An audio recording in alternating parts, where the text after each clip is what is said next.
Bonjour à toutes et à tous et bienvenue dans cette vidéo consacrée au sous-test de logique du test tâche 2. Il existe deux types de sous-tests de logique, le sous-test numéro 3 et le sous-test numéro 6 du tâche 2. Concernant le sous-test numéro 3 de logique, celui-ci concerne les données de séries de chiffres et de lettres. Concrètement, vous allez avoir une série verticale et une série horizontale.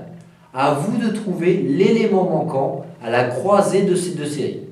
Concrètement, vous allez devoir trouver une suite logique à la série verticale et une suite logique à la série horizontale.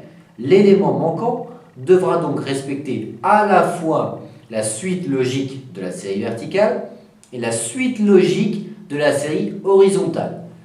Avec Joachim Pinto, le co-auteur du manuel du tâche 2, nous avons épluché l'ensemble des annales du tâche 2 de ces dernières années et nous avons classé les suites logiques par fréquence d'apparition au test.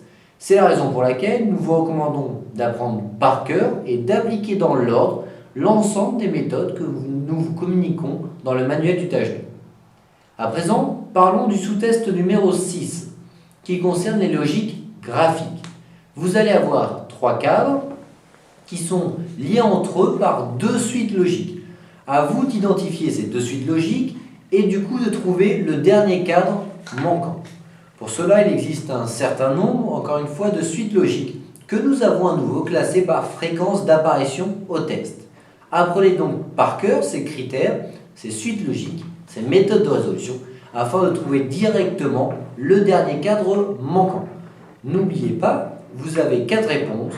Vous trouvez une première suite logique qui vous permet d'éliminer une, deux ou trois mauvaises réponses et ensuite de trouver la bonne réponse lorsque vous avez identifié la deuxième suite logique. Le sous-test numéro 3 dure 15 minutes, le sous-test numéro 6 dure 10 minutes. Les deux sous-tests sont composés de 10 questions chacun.